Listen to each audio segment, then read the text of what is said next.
Bien, bonjour à tous, Nicolas Roman du site guitarspeak99.com, bienvenue dans cette nouvelle vidéo. Nous allons donc travailler sur les différents solos de la chanson Peur de rien Blue de Jean-Jacques Goldman, donc chansons solo qui m'ont été énormément demandées. Donc voilà, c'est fait. Je sais qu'il y en a beaucoup à qui ça va faire plaisir. Alors pour vous parler rapidement du son, comme je suis revenu pour cette vidéo là dans mon appartement, j'ai pas utilisé un véritable ampli de guitare, je me suis à nouveau servi de mon ancienne Eleven Rack. Maintenant il est ancien, à une époque il était nouveau, maintenant je dis ancien. Donc Eleven Rack, et pour ceux qui connaissent le preset que j'ai créé au niveau du son, il était téléchargeable avec la tablature que je mets à disposition sur le site. Donc la tablature, vous pouvez également la télécharger comme d'habitude, donc elle est très complète, ça vous aidera beaucoup, surtout au niveau de la mise en place. Voilà, et pour ceux qui ne sont pas intéressés par la tablature, vous pouvez toujours me faire un petit don via Paypal, c'est toujours très apprécié. Et je remercie au passage les quelques personnes qui ont répondu à mon appel suite à ma vidéo de Fortunate Son des Creedence. Voilà, il nous reste à rentrer dans le vif du sujet pour ce premier solo. C'est parti! Bien, alors commençons avec ce premier solo. Donc concernant le son, là j'utilise pas Eleven Rack pour faire la vidéo. Là j'utilise mon HT5 de Blackstar. Et au niveau du gain, je l'ai réglé entre 3 et 4. Et alors c'est vrai qu'entre 3 et 4, j'ai déjà un son qui est assez saturé, surtout avec mon Ibanez, qui a des micros avec un assez haut niveau de sortie. Donc ce que je fais, n'hésitez pas à faire aussi la même chose avec votre guitare, c'est-à-dire que mettez pas forcément le volume à fond, baissez le volume de façon à avoir un son plus crunch. Voilà, là j'ai réglé le volume à peu près, si je règle le volume à peu près à mi-course, comme ça, j'ai à peu près ce son là. Ce qui permet d'avoir un son un petit peu plus crunch, qui se rapproche du son de la musique originale. Alors démarrons avec la première phrase, donc, qui va sonner comme ceci.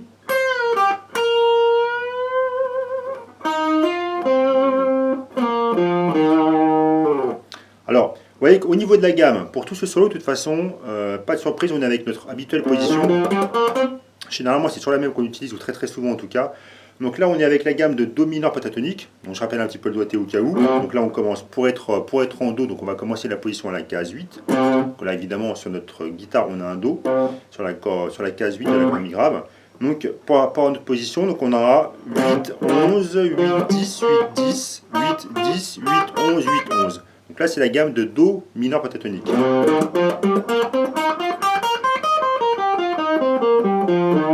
Vous voyez que par rapport à notre solo, par rapport à ce premier solo, on va de temps en temps aller par ici, et on reste avec la même gamme, avec la position précédente. Là, je suis en 6, 8, 6, 8. Et on va aussi se promener un petit peu par là, avec la position d'après. Donc position d'après qui, on va pouvoir la doter de cette façon.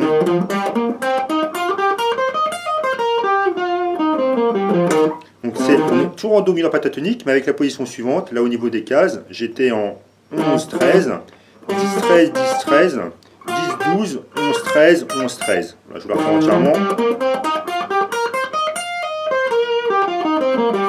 Donc il y a plusieurs façons de la faire. Vous pouvez la jouer avec ce doigté-là, avec le troisième et quatrième doigt sur les cordes aiguës, ou alors vous pouvez démancher. C'est aussi faisable comme ça. Là, c'est vraiment au niveau du doigté sur les deux cordes aiguës, c'est au choix, soit comme ceci, soit comme cela. Si vous faites un bend, si vous voulez bender sur la corde du 6, ça peut être pas mal de la prendre avec le troisième doigt, plutôt qu'avec le petit, par question d'habitude. Bref, nous commençons avec le solo. Donc on va démarrer avec je vous disais, je reprends la phrase.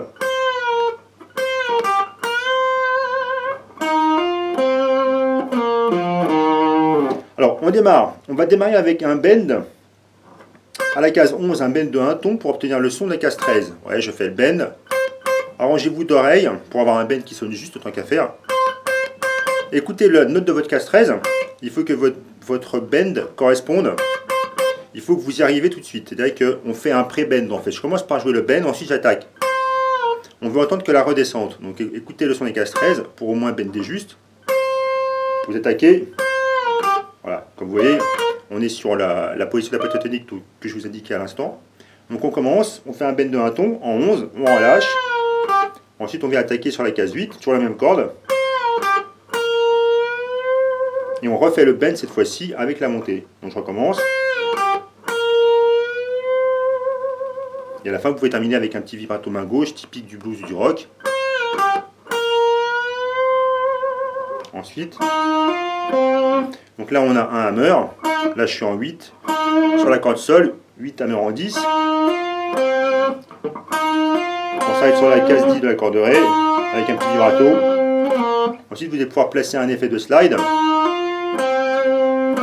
Donc là, qu'est-ce que je fais en fait là, pour pouvoir faire ça? Alors, ça va être possible de faire comme.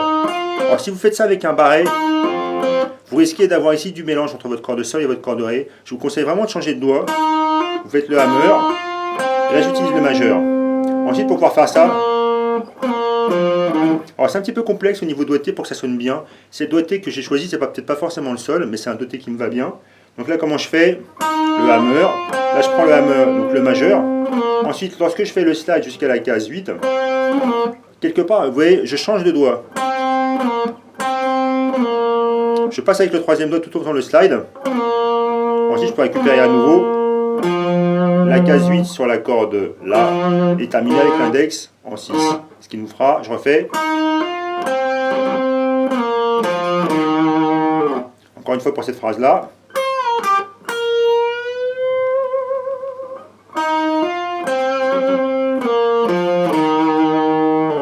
Encore une fois.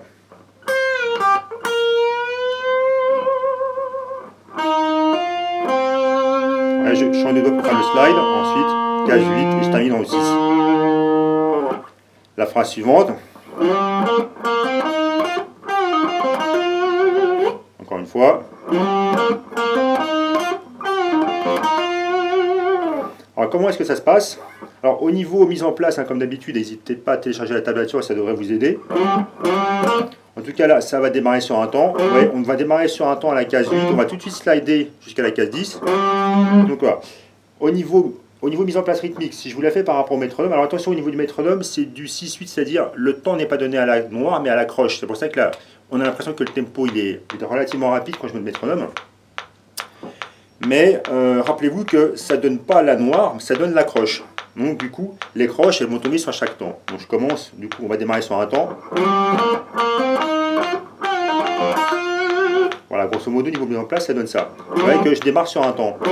Alors, vous démarrez sur la case 8 de votre corde là, mais tout de suite, il faut que vous slidez jusqu'à la case 10. Il ne faut surtout pas que vous ayez deux notes. Parce que si vous vous attardez sur la case 8 avant de faire le glisser, vous allez avoir une note en plus. Et c'est pas comme ça que sonne la phrase. C'est vraiment... Voyez, si je ralentis un petit peu, vous voyez que c'est vraiment l'arrivée du slide. Ce qu'on veut vraiment avoir comme effet, c'est le passage des barrettes en fin de compte. Le son des barrettes qui change sur le manche de la guitare. Donc on doit arriver sur la case 10 avec sur le temps. Comme ça. Temps, vous entendez bien le temps qui tombe. Et surtout pas que là en fait vous rajoutez une note. Donc au niveau de notre phrase, si je le fais à cette vitesse-là, ça fera...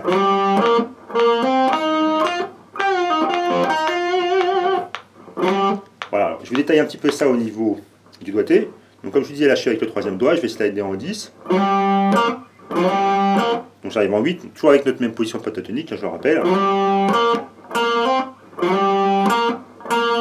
Ouais. Là on fait un hammer en 10. 8, 10, là je suis sur la corde Sol. Et là vous voyez ce qui se passe.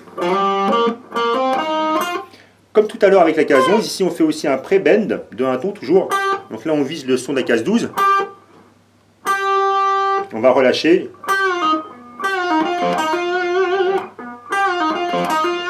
Je refais. Je démarre sur la... Donc j'ai le bend de la case 10, mais j'obtiens, comme je disais, avec un bend de un ton, le son de la case 12. On va relâcher le bend.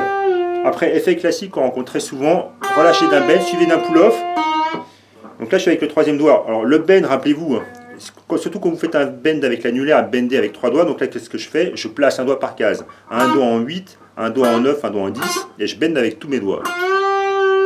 Enfin avec tous mes doigts, avec mes 3 doigts. Je ne bende pas avec le petit vu le doigté que j'utilise. Je fais le bend, je relâche.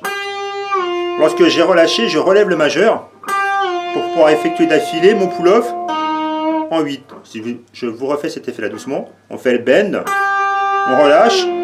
Au moment où on relâche le majeur pour pouvoir faire le pull-off. Vous voyez comment je fais? On a le pull-off qui arrive en 8. Alors truc super important, surtout lorsque vous faites des pré-bends, n'hésitez pas surtout à contrôler. Ouais, parce que si je ne contrôle pas à la main droite le son, qu'est-ce qui va se passer? Qu'est-ce qu'on va entendre? Surprise. Ouais, vous entendez ce qui se passe? Je pense que c'est lorsque vous débutez avec les bends, c'est un problème que vous rencontrez forcément. Vous vous dites, mais comment on fait pour comment on fait pour pouvoir faire un bend sans qu'on ait toutes les cordes à vide qui sonnent? Bah, en fait, le but du jeu, c'est, ouais, là je suis sur la corde de sol pour faire le bend, je plaque la paume. Il faut s'arranger pour, avec la paume de la main droite, bloquer les cordes qui sont au-dessus, donc en l'occurrence, de 3 cordes Ré, La et Mi, de façon à ne pas être embêté, ouais, à ne pas avoir cet effet-là, à ne pas entendre les cordes qui sont au-dessus lorsqu'on relâche le bend. Donc pour ça, il faut contrôler au niveau de la paume avec la main droite. Alors évidemment, il faut bien la placer, c'est pas facile à maîtriser, c'est vraiment du millimètre près. Il faut placer la paume pour bloquer la corde Ré, mais pas bloquer la corde Sol, parce que la corde Sol, c'est celle qui nous intéresse pour le bend. Bref, après cette petite mise au point, donc je vous fais ce plan-là. Ouais, donc je refais, on est en 10, on relâche le bend, pull-off en 8. Ensuite, on va barrer en 10 avec l'annula pour pouvoir faire case 10, corde 10, corde Sol, case 10, pardon. La corde Ré, case 10 également. Ensuite, on revient en 8 avec l'index et on refait un hammer sur la case 10. Donc au niveau enchaînement, je recommence. Vous pouvez terminer ça avec un petit vibrato main gauche. Donc, pour le vibrato main gauche, succession de bend ou de relâchement. Vous pouvez aussi, sur la corde sol, vous pouvez aussi bien pousser que tirer. Moi j'ai plus l'habitude de pousser, mais si vous préférez tirer, libre à vous, ça marche aussi très bien. Bref, donc je refais un peu tout ce passage-là. Donc ça nous fait la deuxième phrase. Encore une fois, doucement.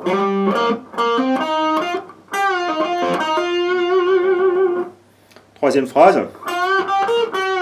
Pardon. Encore une fois. Alors phrase qui démarre également sur un temps.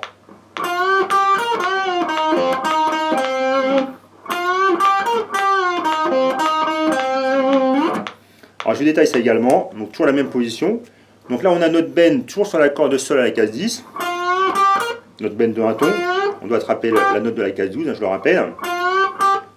Corde 6, case 8, case 11. Et là vous voyez que là c'est pareil, si vous écoutez l'original en fait, il fait également un pré-bend je pense. C'est-à-dire que tout de suite on va venir bender pour faire entendre la redescente du bend. Après alors, si vous avez du mal à faire, c'est vrai que c'est pas forcément évident. C'est pas évident d'attraper vite, de bender tout de suite la corde pour faire la descente. Si vous avez un petit peu du mal à faire ce type d'effet, vous pouvez éventuellement faire un bend et puis relâcher le bend. Comme ça marchera aussi très bien. Donc je le fais avec le pré-bend. Je le fais avec un bend normal.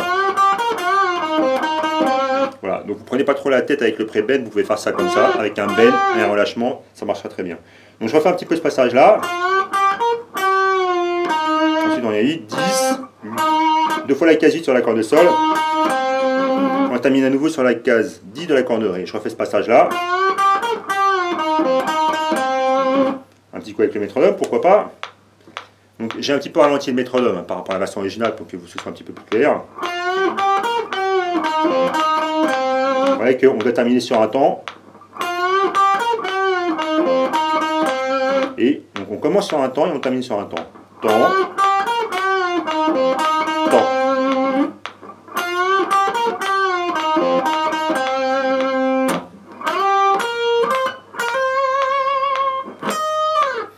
Alors, pour cette phrase-là maintenant, ouais, donc on peut commencer, si vous voulez vraiment coller avec l'original, une fois que vous avez terminé cette phrase-là, vous bloquez les cordes pour avoir un coup percussif.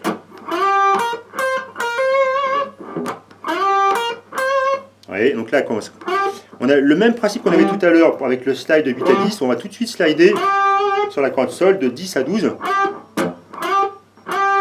On slide tout de suite. Donc là, on tombe également sur un temps. 12. Ensuite, 11 traits sur la corde Si. Après, vous verrez que on a un certain nombre de notes dans ce solo qui vont être piquées. Lorsqu'on parle de notes piquées, c'est-à-dire que si je ne fais pas les notes piquées sur ce passage-là, toutes les notes vont être liées comme ceci. Ouais. Si vous écoutez l'original, les notes sont piquées, c'est-à-dire qu'elles sont un petit peu plus courtes, elles vont être bloquées. Vous voyez la petite différence entre ce son-là, enfin entre ce type de sonorité et ça. Vous voyez que là, lorsque je suis sur la case 12, on va un petit peu interrompre le son. Pareil sur la case 11. Alors, ce qu'on appelle des notes piquées, c'est ça. C'est-à-dire ce sont des notes qui sont un petit peu plus courtes. Voilà. Alors pour ça, idéalement, pour pouvoir piquer les notes sans être embêté par des vibrations de cornavine, une fois que vous avez joué la note, pour pouvoir piquer la note, vous plaquez la paume sur la main avec la main droite. Vous piquez comme ça, ouais. Vous attaquez, vous plaquez la paume et comme ça, du coup, vous faites ce qu'on appelle la note piquée. Vous placez un silence avant d'attaquer la note d'après. Donc je refais sans forcément appliquer cet effet. Avec là, les notes, elles sont vraiment suivies. Elles sont liées. Et si je pique, voilà, donc pensez à ça. Il y a plusieurs effets de notes piquées dans ce solo. Alors c'est pareil dans la partition. J'ai indiqué avec les points au-dessus des notes toutes celles qui sont vraiment jouées de cette façon-là. Donc là, on est en 12, 12, 11, 13. Là, qu'est-ce que j'ai fait? On a un hammer de 11 à 13. Ensuite, là, on arrive. Là, on est sur la case 11, sur l'accord de mi aigu. Donc, simplement avec l'index, on va venir ensuite slider la note vers le haut du manche. Alors, pour avoir cet effet, alors pour ça, vous voyez, qu'est-ce qu'on fait? Là, je bloque les cordes avec je bloque les cordes avec la paume de la main droite. Je vous fais un petit peu un plan rapproché comme ça, voilà. Vous voyez, de façon à avoir uniquement la corde et on commence à gratter à partir de la corde de Ré, par exemple, hein, pour avoir cette espèce de son, cette espèce de son raqué comme ça, jusqu'à la corde de mi aigu, qui elle, on s'arrange pour qu'elle sonne. Donc je refais ce passage-là.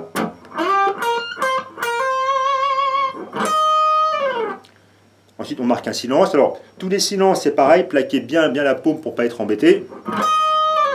Pour avoir vraiment des silences nets, que vous n'ayez pas des silences qui fassent ça. Voilà, du genre, ça le fait franchement pas.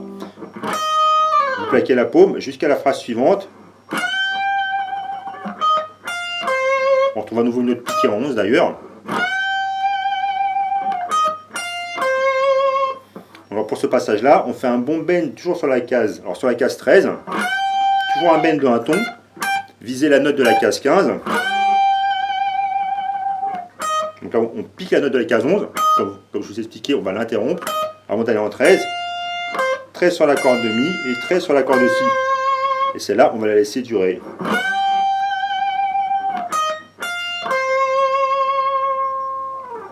Et la dernière phrase. Je baisse un petit peu mon volume pour cruncher un petit peu.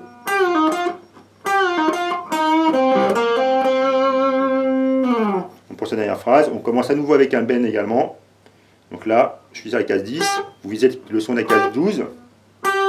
Vous faites le bend. Vous relâchez.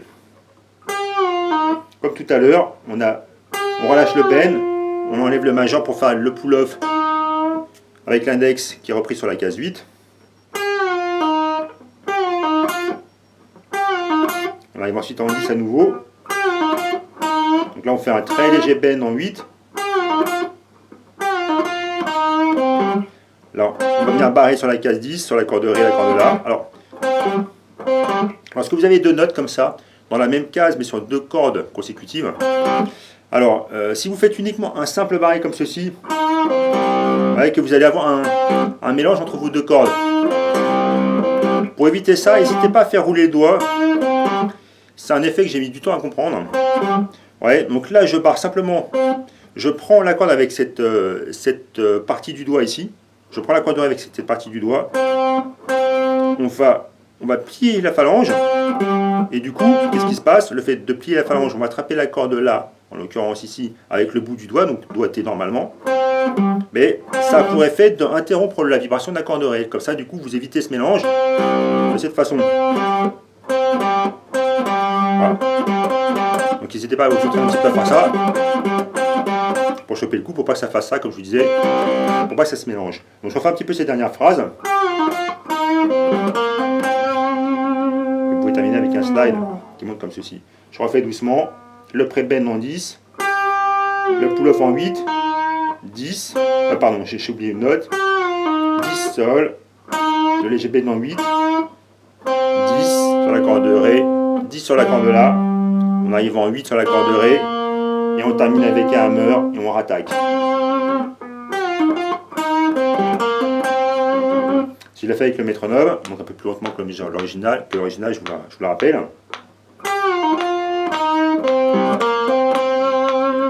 démarrer. On va démarrer sur un temps. Notre petit bend dans le sol, il tombe également sur un temps. 2 temps plus loin. Temps.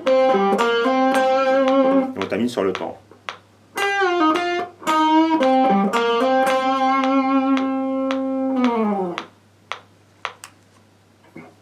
Voilà, c'était notre premier solo. J'espère que je ne serai pas allé trop vite pour vous expliquer un petit peu donc, ce premier solo. Je vais détailler un petit peu les gammes, les différentes positions, etc. Donc écoutez, il me reste à vous donner rendez-vous tout de suite pour le deuxième solo. Il n'y a plus qu'à cliquer pour que vous puissiez l'avoir. A tout de suite.